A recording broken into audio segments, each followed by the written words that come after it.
Damos entonces inicio a este nuevo Diálogos de W Academy. Siéntanse bienvenidos y bienvenidas a este espacio para cruzar ideas desde las diferentes latitudes alrededor del periodismo en América Latina, los retos que enfrentamos a diario en el oficio y las apuestas que tenemos permanentemente por promover comunidades informadas para hacerlas más empoderadas. En últimas, ese es el propósito que tenemos en este espacio de conversación.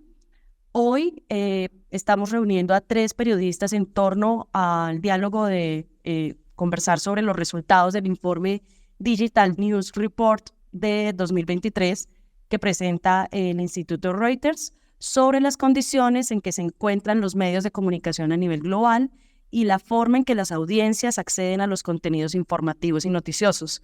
Sin duda son datos que despiertan alarmas y quizás planteamientos que nos invitan a considerar reconfiguraciones en la forma en que dialogamos con nuestros públicos, sobre todo los más jóvenes, que hacia allí hay un énfasis que tiene este informe.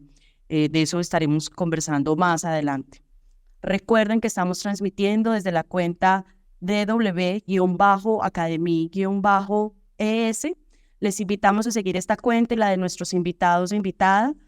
Sus preguntas las pueden realizar en los comentarios de esta transmisión y de esta manera la transmitiremos a los expertos que invitamos. Estaremos muy atentos a leerles entonces. Presento y paso entonces a presentar a nuestros invitados. De un lado está Eduardo Suárez, director editorial del Instituto Reuters para el estudio del periodismo. Él es periodista, editor e innovador con amplia trayectoria en su trabajo en Europa y Estados Unidos. Nos estará dando una panorámica sobre el informe de su organización y con una mirada especial en América Latina.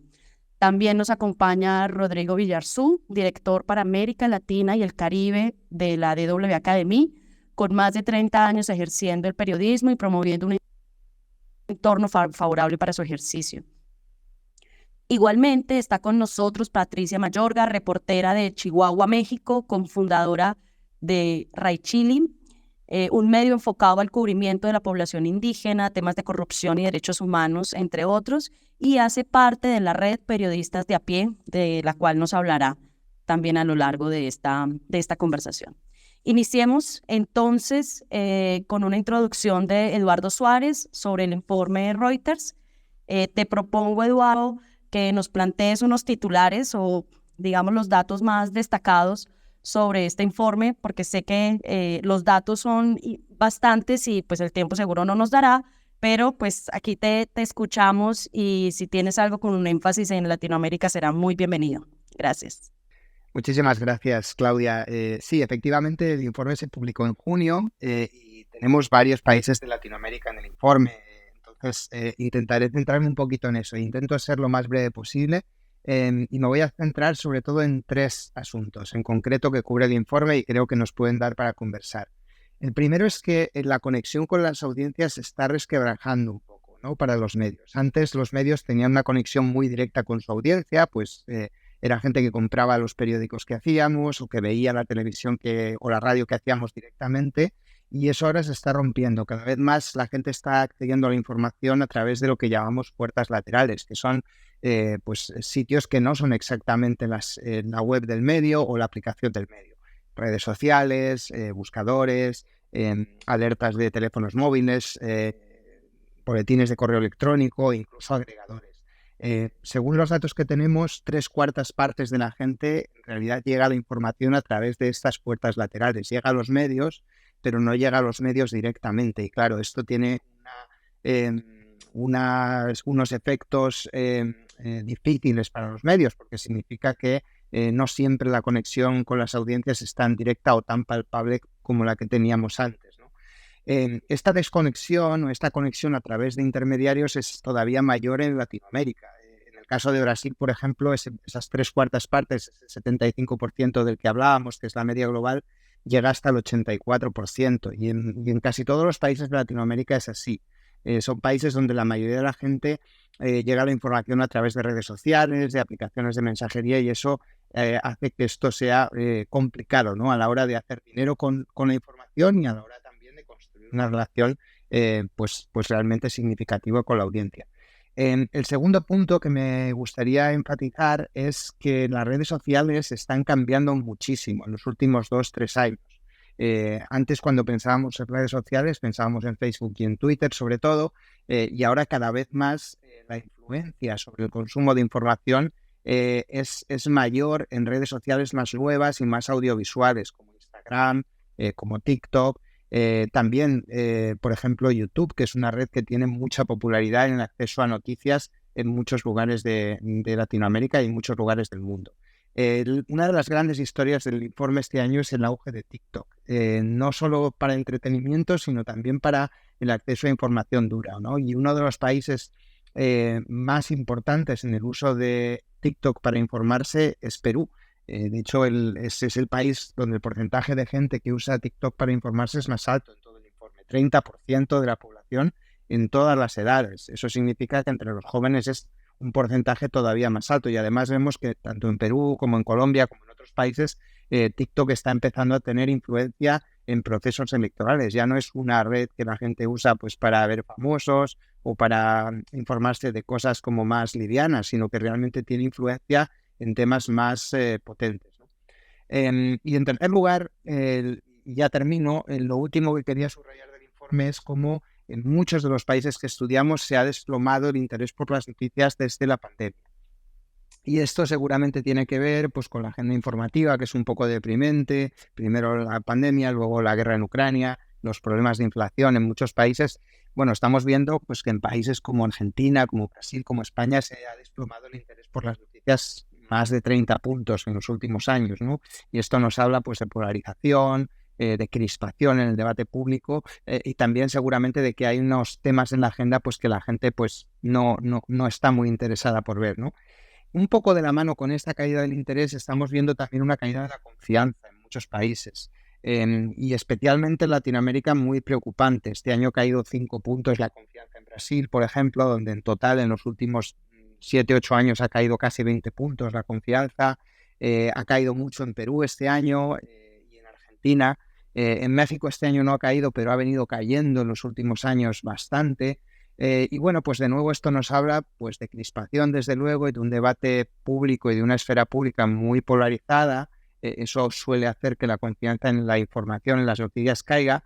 Pero también, muy en especial, quiero hacer el énfasis en esto, y sé que hablaremos un poco luego de ello, en las críticas a los medios. O sea, este año uno de los hallazgos clave del informe es que hemos estudiado que hay una correlación muy clara entre el porcentaje de gente que escucha críticas a los medios en su país y el porcentaje de confianza o de desconfianza que hay entre la población hacia los medios. Es decir, que cuando hay políticos, líderes políticos que todos los conocemos en Latinoamérica y fuera de Latinoamérica, que critican a los periodistas, que critican a los medios, eso sabemos que tiene una influencia decisiva en la percepción que tiene la población sobre los medios y en la confianza que tienen los medios. Esto lo vemos muy claramente en Brasil, en España también, en México y en otros países de la región y fuera de la región.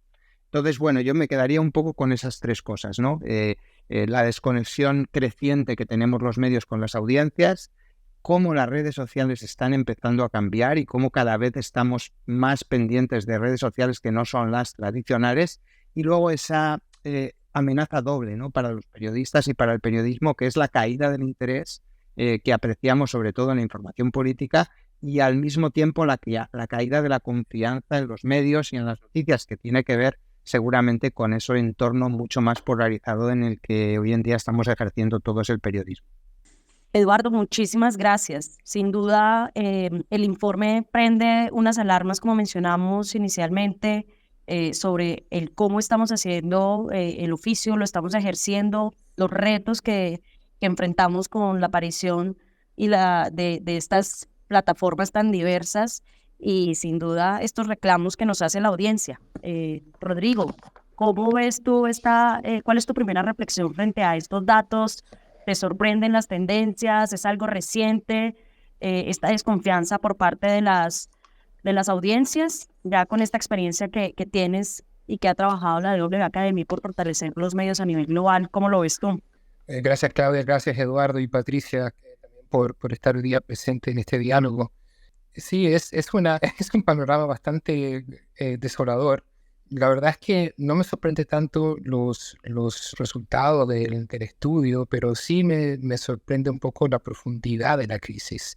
Algunas de estas tendencias ya las veníamos como percibiendo, pero sí llama mucho la atención lo extremadamente pronunciado que son estos puntos que acaba de tocar Eduardo, que hacen del modelo de negocios que hemos estado manejando los medios de comunicación y que ya está en crisis, lo hace incluso más complicado. Nos pone frente a una serie de desafíos que son realmente titánicos, ¿no? Y a eso se le suma una serie de otros temas, como por ejemplo el hecho de que hay un sistema muy deficiente o casi inexistente de medios públicos que parecen ser cada vez más importantes en un contexto como que acaba de escribir Eduardo. La falta de apoyo institucional a medios pequeñitos, medios comunitarios que tampoco existen y que tienen un rol importantísimo a la hora de lograr de proveer de información relevante a comunidades más pequeñas y muy, muy hiperlocales. Creo que también estamos viviendo un momento donde la calidad de lo que estamos haciendo está sufriendo porque estamos muchos preocupados de seguirle el ritmo a estos medios sociales que van extremadamente rápidos. Un tema importantísimo es el tema de la precariedad de los salarios y el ambiente de trabajo en que estamos trabajando muchos de los periodistas en América Latina. Y bueno, los otros temas que Eduardo ya acaba de mencionar, ¿no? Por ejemplo, el tema de las audiencias, a mí me parece que es un tema fundamental. En el momento en que nosotros perdemos la conexión con nuestras audiencias, con las personas, con los grupos a los cuales estamos sirviendo, con los cuales estamos dialogando, pues ahí perdemos nuestra línea vital, nuestro cable a tierra, como diría Fito Páez. Em, entonces creo que ahí están pasando cosas complicadas, difíciles de abordar, todo el tema del escenario de la posverdad, las noticias falsas. Y todo esto se aglutina y trae como consecuencia un golpe certero a la credibilidad y a la confianza de los ciudadanos en los medios. Y bueno, ya en el transcurso de la conversación iremos conversando sobre posibles soluciones o al menos formas de abordar estos temas, pero es complicado, es difícil. Claro, Rodrigo. Y sin duda esta mirada que tienes tú es muy importante también complementarla con ese periodismo local que mencionas. Y en ese caso quiero darle la palabra a Patricia Mayorga para que nos cuente desde esta experiencia de hacer periodismo local en México, con su medio y con la participación de periodistas de a pie, esta red tan importante de periodismo colaborativo que trae grandes novedades.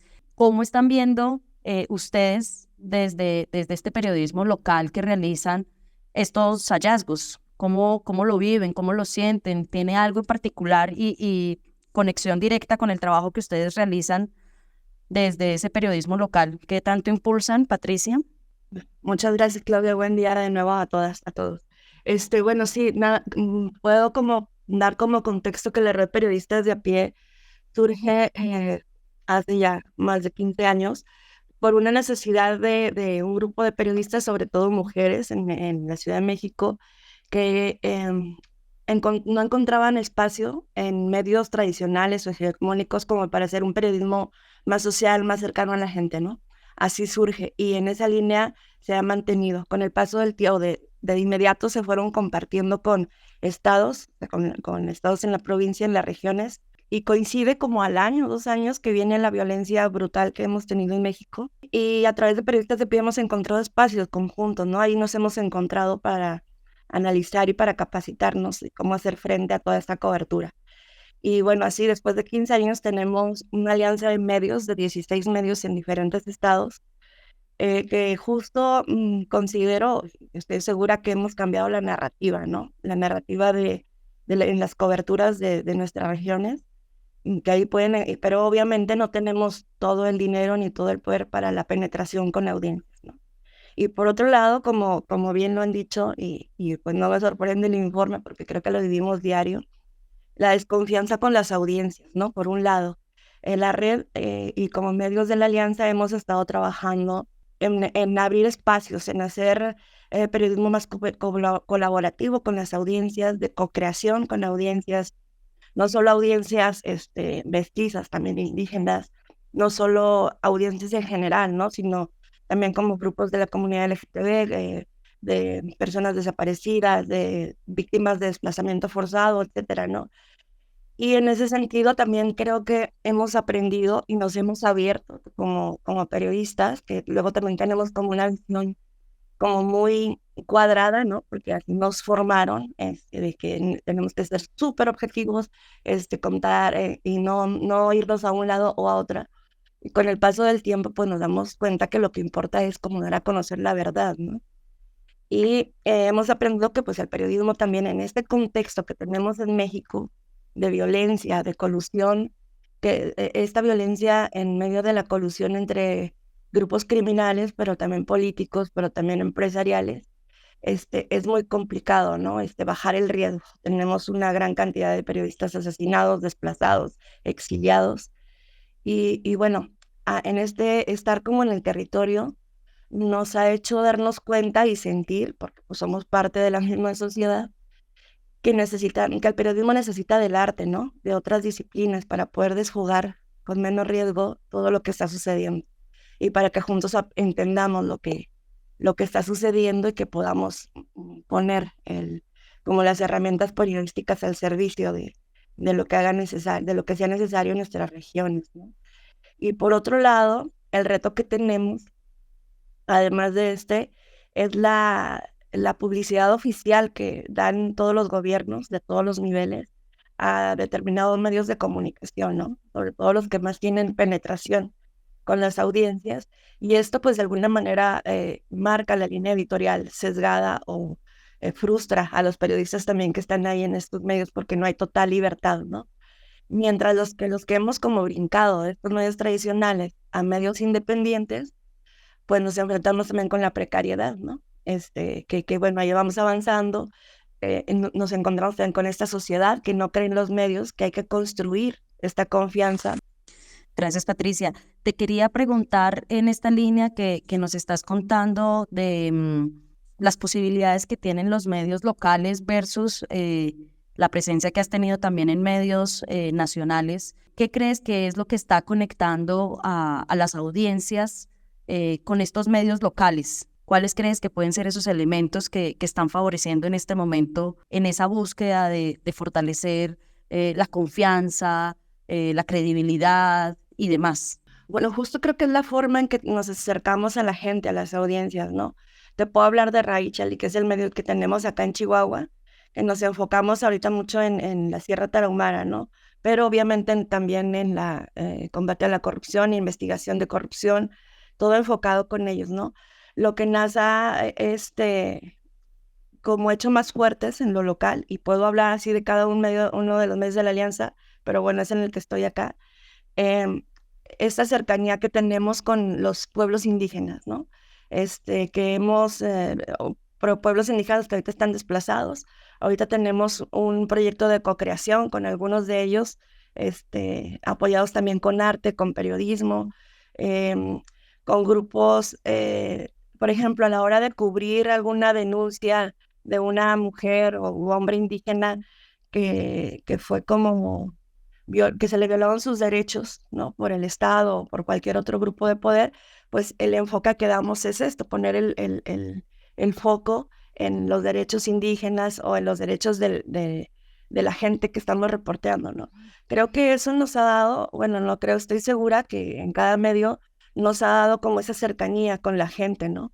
Que nos sientan cerca, que sientan los medios de ellos, ¿no? Porque pues no son, por mucho que sean medios privados, es un derecho constitucional que estamos ejerciendo y la información es de todas y de todos, ¿no? Entonces creo que es un buen camino o un camino que hemos encontrado que es eficaz para que la gente se adueñe de estos espacios informativos y que también nos marquen la pauta, ¿no? También porque esto es un deconstruirnos y volver a aprender cómo comunicar de manera más eficaz y ética. Ahí planteas unos escenarios de esperanza que sin duda más adelante Eduardo y Rodrigo también nos pueden contar al respecto. Muy interesante eso que nos planteas, Patricia. Recordamos que estamos en los diálogos de W Academy con Patricia Mayorga, Eduardo Suárez y Rodrigo Villarzú para seguir explorando estos datos que nos presenta el Digital News Reports 2023 y cómo enfrentar los cambios que estamos teniendo en los medios de comunicación en América Latina y otras partes del mundo. Sus preguntas, si las tienen, las pueden plantear en los comentarios de este hilo que abrimos en la cuenta de la DW Academy y puedo transmitir esas preguntas a nuestros invitados. Eduardo, quisiera continuar contigo reconociendo que, como estabas mencionando ahora, que es una tendencia que se ha venido dando año tras año, la aparición de las redes sociales y cómo están empezando a condicionar las agendas y las formas de circulación de contenidos.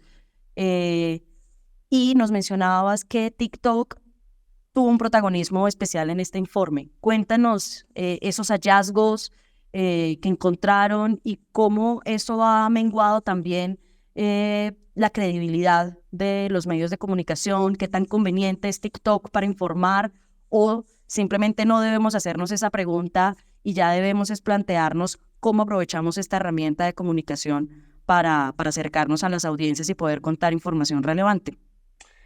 Sí, efectivamente, Claudia, es un dilema muy complicado para los medios TikTok, porque no olvidemos que ahora mismo pues, es muy difícil hacer dinero para un medio dentro de esa plataforma. No hay posibilidad de enlazar a nuestras páginas web o a nuestras aplicaciones y básicamente tenemos la oportunidad de contar una noticia o de hacer un vídeo sobre una noticia dentro de la plataforma, pero es muy difícil realmente hacer dinero ahí, ¿no? Y entonces tenemos los medios, el dilema que tenemos siempre con las plataformas, que es hasta qué punto queremos estar en un sitio donde es difícil sacar, digamos, ingresos, pero a la vez donde sabemos que tenemos una parte importante de nuestra audiencia que está ahí y que pasa mucho tiempo ahí, ¿no? Y en el caso de los medios y de TikTok, el dilema es todavía más complicado porque sabemos que entre las audiencias más jóvenes es todavía más grande el porcentaje de gente que lo usa y que lo usa para informarse, con lo cual el dilema es más difícil porque esas son precisamente las audiencias a las que a los medios nos está costando más llegar.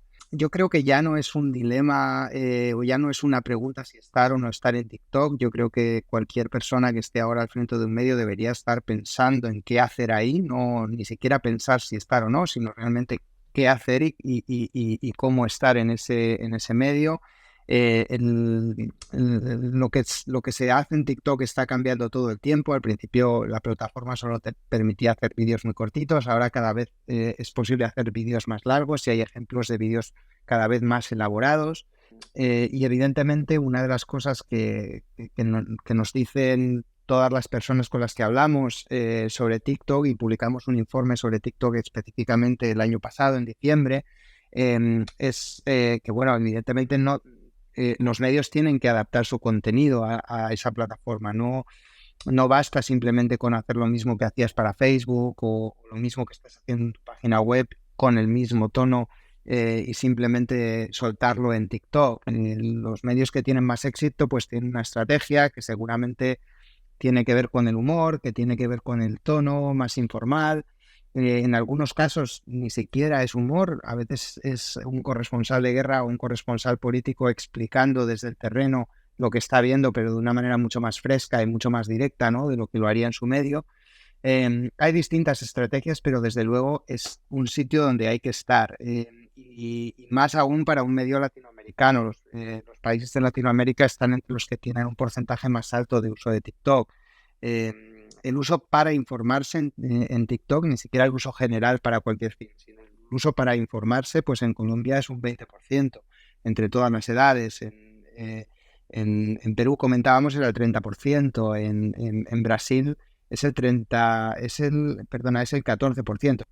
Es un poquito más bajo, pero Instagram, por ejemplo, en Brasil es el 39%. O sea, la gente, las audiencias, sobre todo las audiencias jóvenes, están en estas redes y están buscando información en esas redes, ¿no? Y son redes, tanto TikTok como Instagram, que son mucho más visuales de lo que era Facebook o de lo que era Twitter, y son también redes donde los medios y los periodistas estamos rodeados de muchas voces que no son exactamente periodistas y que no son exactamente medios, pero en los que las audiencias están encontrando de alguna manera también información. Podemos llamarles influencers, podemos llamarles activistas en algunos casos son gente pagada por los partidos políticos o por los políticos, y todo eso está ahí, está mezclado, y eso es un desafío para los medios, ¿no? Sobre todo si haces información basada en hechos, información de verdad, de la vieja escuela, como decía antes Patricia, pues es un desafío estar en esos entornos, conseguir ganarte la atención de tu audiencia en esos entornos donde a la vez hay mucha gente, hay una cacofonía de voces muy peculiar, ¿no? Y hay voces pues que son muy partidistas o que son muy crispadas o que están defendiendo una agenda concreta, o también a veces pagadas pues por actores políticos para estar ahí, y en ocasiones incluso para estar ahí insultando a los propios periodistas, ¿no? Con lo cual eso es un reto añadido.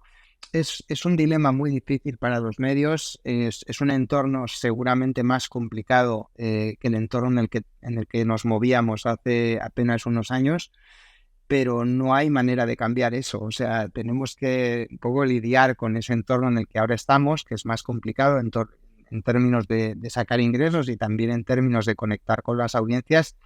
Y bueno, la buena noticia es que ya hay modelos exitosos, ya estamos viendo periodistas que están teniendo éxito en esos entornos, ¿no? Tanto en TikTok como en Instagram, como en YouTube. Ya tenemos ejemplos, ¿no? De periodistas incluso que a veces dejan medios consolidados y se van a tener un programa en YouTube o hacer periodismo, digamos, al margen, ¿no? De medios más grandes, donde a veces no podían decir lo que querían o no podían ejercer su trabajo como querían, ¿no? Hay un caso muy famoso de Ravi Kumar, un presentador indio, que se acaba de ir de una televisión grande en India a su propio canal de YouTube porque no tenía la libertad necesaria después de que un magnate grande, ¿no? En India había comprado su medio, ¿no? Una televisión importante allí en India. Entonces, las redes son un poco un arma, un espacio de doble filo, ¿no? Por un lado, son entornos donde es más difícil que nuestro periodismo se distinga y se aprecie, pero al mismo tiempo son instrumentos de libertad en muchos países, ¿no? Y lo sabemos, nuestros colegas de Nicaragua o de Venezuela o de Cuba lo saben bien, cómo están utilizando las redes muchas veces para vencer la censura, ¿no? de los regímenes en esos países. Entonces, bueno, como siempre es un poco una de cal y una de arena, ¿no? Y creo que con eso tenemos que lidiar como periodistas y seguramente, bueno, pues algunos al menos conseguiremos nuestro propósito. A seguir impulsando esa perspectiva. Rodrigo, ¿cómo ves tú esta dicotomía que está planteando Eduardo? Y teniendo presente que la expectativa que se dio con la creación de las redes sociales era una oportunidad para democratizar la información, para conectar con las audiencias de manera más diversa, que incluso, como estaba mencionando también Eduardo, podía ser un recurso para que los mismos ciudadanos circularan contenidos, crearan contenidos. ¿Cómo ves tú esta situación y si la DW Academy y sus socios en América Latina han trabajado de alguna manera para aprovechar estas redes sociales? Pues me parece que ese es un punto complicado y a debatir, ¿no? Son las redes sociales en verdad una plataforma para democratizar la información hoy por hoy. Pues yo creo que ahí podríamos pasar horas discutiendo sobre ese tema. Creo que hay que tener cuidado con esa afirmación, que en la medida en que estos sistemas los vemos como queremos verlos, muchos como validadores de nuestras propias creencias y nuestras propias formas de pensar, espacio para autoafirmarnos y no tanto para informarnos, me parece que es complicado, pero también coincido con Eduardo que que como periodistas no podemos hacer caso omiso de estas plataformas porque son los lugares donde se encuentran las audiencias a las cuales queremos alcanzar. Entonces a mí me parece que sí, que efectivamente hay algunos ejemplos de medios que están logrando reconectarse con sus audiencias. Patricia acaba de hablar del medio donde ella trabaja. Ahí me parece que dijo de un par de claves que me parecen esenciales, como por ejemplo el tema de construir confianza, que las audiencias sientan que los medios son de ellos y de ellas,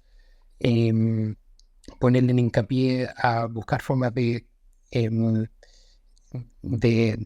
establecer proyectos de co-creación con las audiencias. Ese es un trabajo que nosotros venimos haciendo también en Sudamérica, en Bolivia, por ejemplo. Hemos trabajado mucho con medios comunitarios y hemos aprendido juntos con ellos a buscar formas de que los medios comunitarios incluyan a sus audiencias en la producción de formatos específicos, y con eso han logrado tener una mayor relevancia para sus propias audiencias.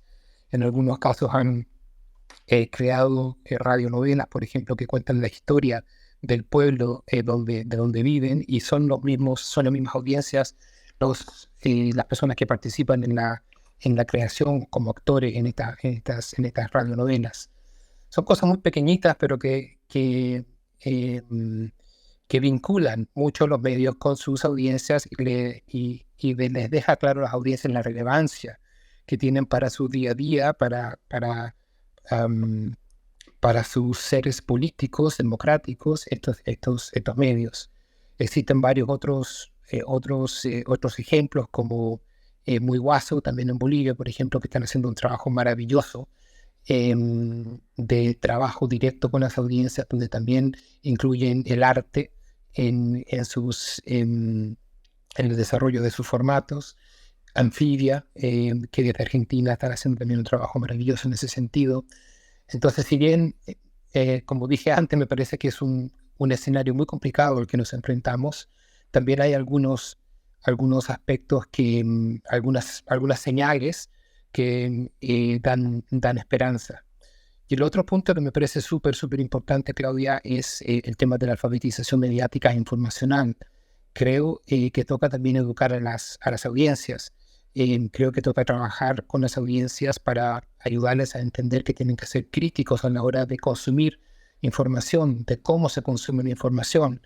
En ese sentido, nosotros en la DW Academy hemos hecho un trabajo muy interesante, y creo que junto a los socios con cuando hemos trabajado este tema en Centroamérica, específicamente en El Salvador y en Guatemala, hemos logrado trabajar sobre todo con juventudes e incluso con chicos y chicas del colegio, para explicarles de forma lúdica qué es lo que pasa cuando uno no se toma en serio, por ejemplo, un mensaje que te llega por WhatsApp y que puede rápidamente devenir en un bullying, por ejemplo.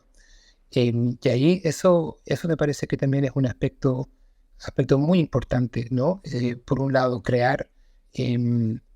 educar a la población, a la audiencia, para que consuma críticamente la información, y por otro lado, que los medios mismos también se preocupen de empezar a escuchar con mayor atención a sus audiencias, e incluirlas incluso en la producción o en el proceso de elaboración de los formatos y las informaciones que esas mismas audiencias necesitan, ¿no? Ahí me parece que hay aspectos que pueden darnos algunas lucecitas para encarar esta ola casi imparable de desinformación a la cual se ven enfrentados tanto los medios como las audiencias a través de las redes sociales. Gracias, Rodrigo. Entre los comentarios nos están planteando cómo acceder al enlace del informe. En un momento, entre los comentarios les estaremos enviando entonces el enlace para que puedan acceder al informe de Reuters. Patricia, recogiendo ya esta mirada de TikTok, nos parecería muy importante escuchar cómo ha sido la experiencia desde el medio local que lideras, esta relación con TikTok, a qué se han enfrentado, y no solo por este contraste que nos plantea Eduardo bueno, digamos que tiene las posibilidades del alto alcance, y en contraste con los contenidos que se quisieran trabajar o que se quisieran profundizar mucho más, pero también estas redes sociales tienen la complejidad de circular mucho contenido superficial, noticias falsas o ciertos relatos que fomentan el discurso de odio. ¿Han vivido ustedes algo relacionado con algunas de estas situaciones? ¿Cómo lo han manejado o qué visión tienen frente al TikTok para sus medios y su cotidianidad? Bueno, sí, claro, es un reto que tenemos también en todo el país y yo creo que en todo el mundo, ¿no? Y acá, y lo tenemos encima, ¿no? No solo pues todas las redes sociales, incluidos los chats, todo es un bombardeo constante de desinformación, ¿no? Y con todo ese panorama que les decía, ¿no? Que les digo que estamos como inmersos en un contexto de colusión de fuerzas pues de poder muy oscuras y junto con los gobiernos, ¿no? Acá creo que tenemos pues como elementos muy importantes que nos dan esperanza o que nos ayudan a aprender, ¿no? Uno es que muchos periodistas jóvenes están creyendo en la alianza o en medios independientes. Tenemos muchos periodistas ahorita jóvenes que vienen justo con ese chip, ¿no? Que parece que nacen ya así, con esa claridad de cómo manejar los medios o las redes. Justo son ellos los que han impulsado en los medios de la alianza que también incorporemos TikTok a toda la cuestión de desinformación y para brindar información, ¿no? Justo ahorita somos socios de la Dolce Vele de aquí a, no sé, 3 años y el proyecto es con AMI, con el programa AMI y estamos aprendiendo muchísimo, ¿no? Y en el terreno, bueno, esto es una gran herramienta como para no estar desmintiendo con reportajes o con notas diarias de quién dijo y quién no la verdad de los políticos, y más ahora que viene un proceso electoral. Creo que estas herramientas, sobre todo TikTok, obviamente los chats donde se divulga toda la desinformación, son grandes herramientas como para también posicionar el trabajo más sintetizado, ¿no? Que podamos ofrecer como periodistas.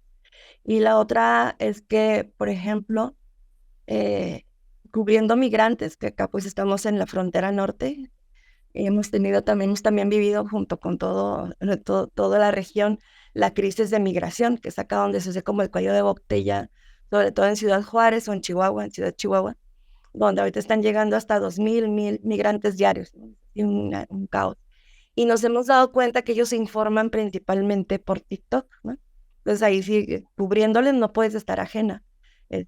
Ahora que fue el incendio en este año de la estación migratoria, todo tenía que ver con TikTok. A los familiares que no estaban ahí los contactaban por TikTok, ¿no? Los anuncios que ellos seguían era de ya pueden pasar, esta puerta está libre para pasar a Estados Unidos. Toda la desinformación e información la consumen por ahí. Entonces, bueno, en lo personal a mí no me quedó otra nomás que abrir mi TikTok, estar monitoreando y entenderle. Pero ha sido básico también que están los jóvenes acá como periodistas apostándole y que también nosotros pues tenemos esta apertura de pues seguir aprendiendo, ¿no? Así más o menos lo estamos aprendiendo y es básica esta capacitación y este acompañamiento que estamos teniendo con AMI, porque son herramientas súper efectivas y que hasta te bajan la ansiedad de decir, no, es que esto es mentira, esto también, ¿cómo informamos? Bueno, pues tenemos ya como temas más efectivos y que estamos mejorando o aprendiendo como para poder combatir o hacer frente a la desinformación. Gracias, Patricia. Planteas unas alternativas y unos escenarios esperanzadores en medio de todas estas reflexiones que nos muestran un escenario un poco convulso, y eso es bien bonito y bien estimulante. Ya estamos en tiempos en el cierre de este espacio de diálogos de W Academy. Quisiera hacerles una pregunta para que cada uno pueda responder a modo de cierre de este espacio. Y quisiera volver a algo que planteó Eduardo al inicio, y es que en la lógica de que las audiencias ya no quieren estar recibiendo solo historias negativas, que reconocen la polarización en las redes sociales y en los medios, los retos que se enfrentan en el modelo de negocio para que sean sostenibles para los medios de comunicación en todo sentido, no solo en la parte económica, y estos retos permanentes que plantean la participación en las plataformas digitales. ¿Qué nos queda? O sea, ¿cuáles serían esas necesidades o posibilidades que tienen los medios latinoamericanos para superar ese escenario, marcar la diferencia, mantenerse y generar una conexión genuina y sostenible con su audiencia? ¿Qué nos podrían decir? Venga, me animo yo, Claudia, a ver qué tal. Bueno, el entorno evidentemente no es el más fácil y creo que Patricia lo ha descrito muy bien, y además es de un país pues que todos sabemos, ¿no?, los problemas por los que está atravesando, ¿no? El periodismo y también la política en México. Pero es un entorno muy similar al que podrían estar diciendo si estuvieran aquí pues colegas de Guatemala, de El Salvador, de Perú, de Ecuador, de países donde ejercer el periodismo es muy complicado, incluso en situaciones donde no hay dictaduras, digamos, totalitarias, como en el caso quizá de Cuba o de Venezuela, países que están deslizándose hacia el autoritarismo, con lo que eso implica para los periodistas que ejercen el periodismo en esos países. Ese es un reto añadido que tienen muchos colegas en Latinoamérica que no tenemos, por suerte, quienes ejercemos el periodismo en casi toda Europa. Y eso hay que subrayarlo, ¿no? ¿Qué hacer para sostener el periodismo hoy con los retos que hemos analizado en la conversación? Bueno, yo diría que lo primero que hay que decir es que sí es cierto que la gente tiene una cierta fatiga informativa, siente una cierta renuencia ahora mismo a seguir las noticias sobre determinados temas que son muy negativos y muy complicados, pero creo que es importante subrayar que como periodistas, por supuesto, tenemos que hablar de los temas complicados y de las noticias, por muy tristes y por muy difíciles que sean. Yo creo que el dilema es más un poco cómo contar esas noticias, ¿no? Y qué hacer pues con situaciones pues como la guerra de Ucrania, como los momentos más difíciles de la pandemia, ese tipo de noticias que muchas veces son repetitivas, duran durante mucho tiempo y son negativas. Entonces tenemos que pensar y ponernos un poco en el lugar de la audiencia y pensar cómo podemos ser más útiles, ¿no? Y cómo podemos contar esas historias que desde luego merece la pena contar de una manera que no generen el rechazo, no generen el hartazgo de nuestras audiencias, ¿no? Y seguramente el enfoque de soluciones, el enfoque que intenta siempre encontrar pues una vía por la que arreglar, digamos, lo que está mal, ¿no? Creo que es algo que es interesante, ¿no? Y que cuando hacemos encuestas las audiencias nos dicen que aprecian, ¿no? Hablar con expertos cuando hay un problema para saber cuál es la manera, digamos, en la que se podría resolver eso.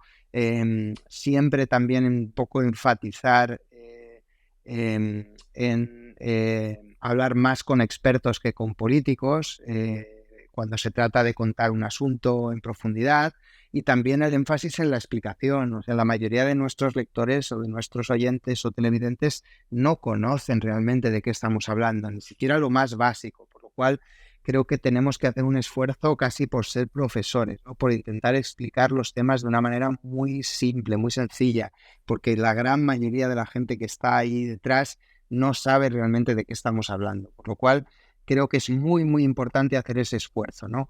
En segundo lugar, creo que es importante también intentar comunicar de una manera auténtica, intentar quizá, como decía antes Patricia al principio, bueno, pues no estar demasiado atados a las convenciones, ¿no?, del periodismo y a las formas de contar que nos enseñaron a veces quizá en la facultad, ¿no? Y intentar comunicar de una manera más sencilla, más a la altura, ¿no?, de nuestras audiencias, y a veces de una manera pues más directa, ¿no? Eso no significa para nada que seamos más opinativos o que seamos más sectarios o partidistas en la manera en la que hablamos, sino más bien al contrario. Tenemos que ser respetuosos desde luego con los hechos, tenemos que ser muy rigurosos a la hora de verificar lo que contamos, pero podemos ser todo eso y a la vez comunicar de una manera más directa, de una manera más fresca quizá, sobre todo en estos entornos donde están las audiencias más jóvenes. Yo creo que eso es muy importante. Y en tercer lugar, y esto tiene que ver un poco con esos entornos hostiles de los que hablábamos antes, yo creo que tenemos que perder el miedo como periodistas a defender nuestro trabajo cuando somos el objeto de ataques, sobre todo pues de empresas poderosas, de políticos muy poderosos, y esto lo estamos viendo todos los días en nuestros países. Lo vemos en México con López Obrador, lo vemos en Guatemala, donde hay periodistas en la cárcel, lo vemos en Ecuador, donde han asesinado a un candidato que era también periodista, lo vemos en Brasil, en Argentina, también en España todos los días, donde hay políticos atacando casi a diario a periodistas.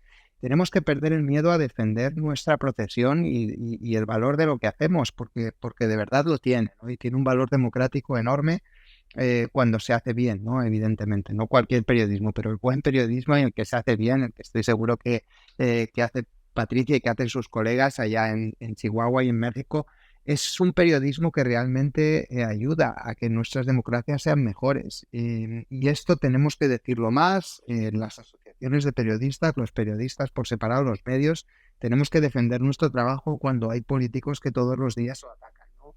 Y nos intentan presentar como pues parte de la oposición, como bueno, pues gente sesgada.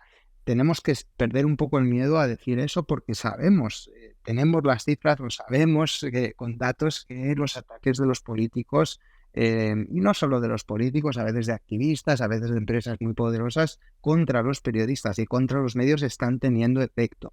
Están teniendo efecto, lo sabemos en México, en Brasil, en España, donde la confianza ha caído en los últimos años. Y sabemos y tenemos las cifras para saber que ha caído de una forma sustancial, seguramente debido a esos ataques, ¿no? Que recibimos todos los días al hacer nuestro trabajo. Por eso yo creo que es algo que quizá no nos sale tanto a los periodistas porque estamos acostumbrados pues, a ser actores neutrales, y está bien que lo seamos en la lucha política, pero cuando nos atacan y cuando atacan la integridad de lo que hacemos, tenemos que también defendernos y saber y utilizar los cauces, ¿no? Que creamos necesarios para defender el valor de lo que hacemos, porque lo tiene, ¿no?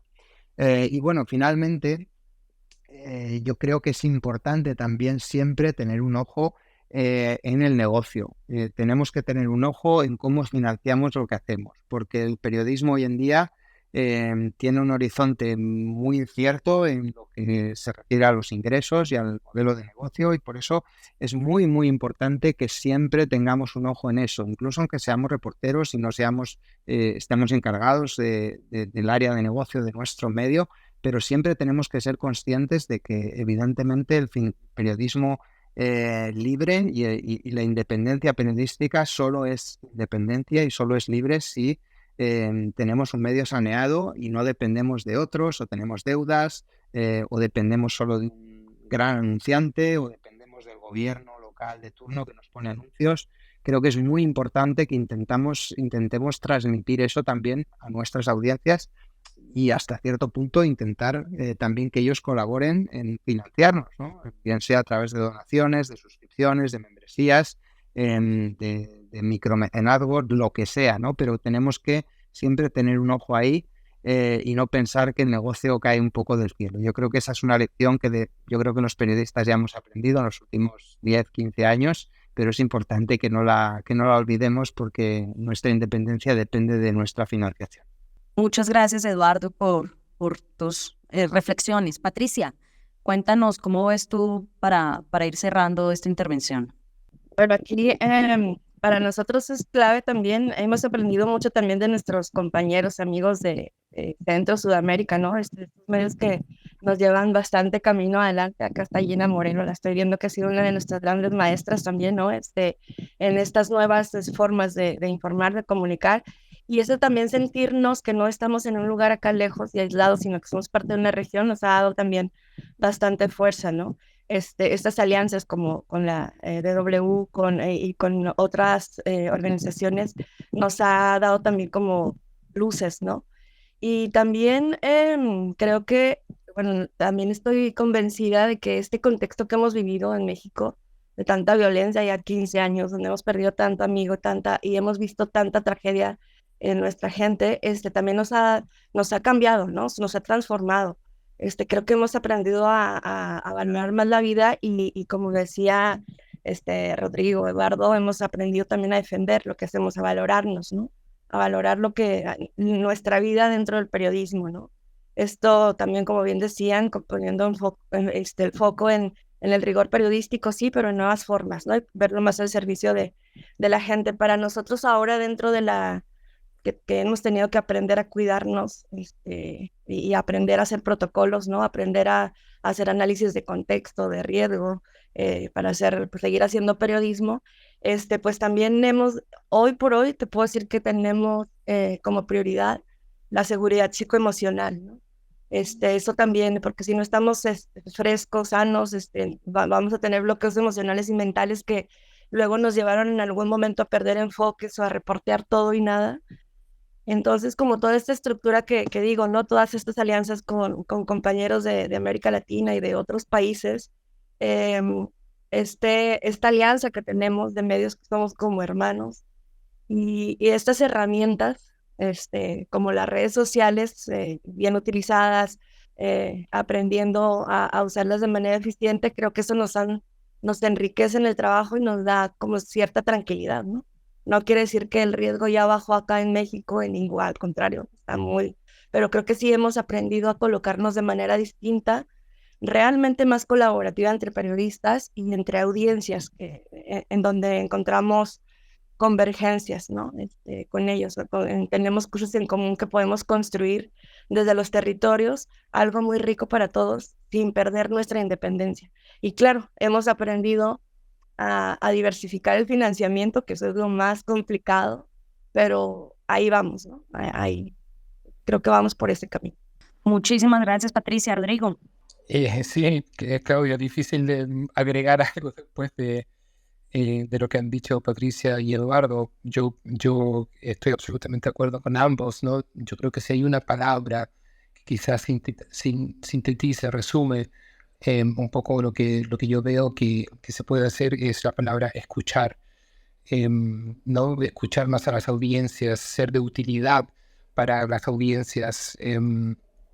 Lo que dijo Patricia, que estar al servicio de nuestras audiencias, o sea, que ellas entiendan, que nosotros entendamos cómo ofrecer, cómo ser útiles para ellas. Me parece que eso es absolutamente esencial a la hora de restablecer esa desconexión de que estaba hablando Eduardo al comienzo de esta presentación.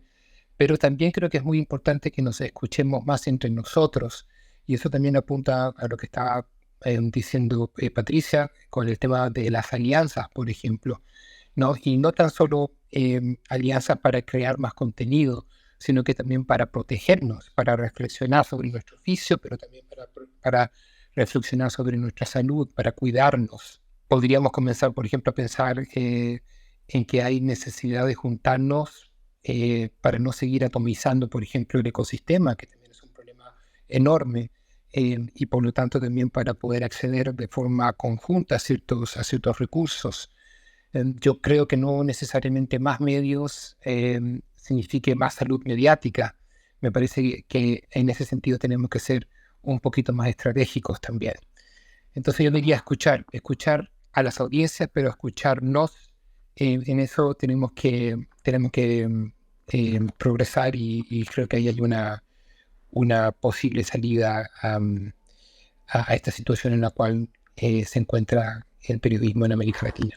Gracias, Rodrigo, Patricia, Eduardo, por sus intervenciones, por sus reflexiones y por esos halos de esperanza que también plantean frente a este escenario convulso, como mencioné ahorita, en el que estamos. Sin duda, este trabajo desde el periodismo local y desde todas estas iniciativas pueden ser una ruta y un camino que nos puedan dejar bastantes enseñanzas y aprendizajes. El tiempo ya se agotó, sin duda podemos quedarnos conversando mucho más, pero por respeto al tiempo definido para esta charla, vamos a dar cierre. Si están interesados en profundizar sobre el estudio del Instituto Reuters, dejamos entre los comentarios un enlace para acceder directamente a él. Y en últimas agradecemos a la DW Academy por este espacio, al Instituto Reuters, a periodistas de a pie y todos sus asociados. Queremos agradecer también a Irene Baños y a Edgar Zamora de la DW Academy por todo el apoyo técnico, y nos vemos o nos escuchamos en un mes para estar hablando en otro espacio Diálogos de DW Academy. Muchísimas gracias a todos y todas por conectarse y por estas reflexiones.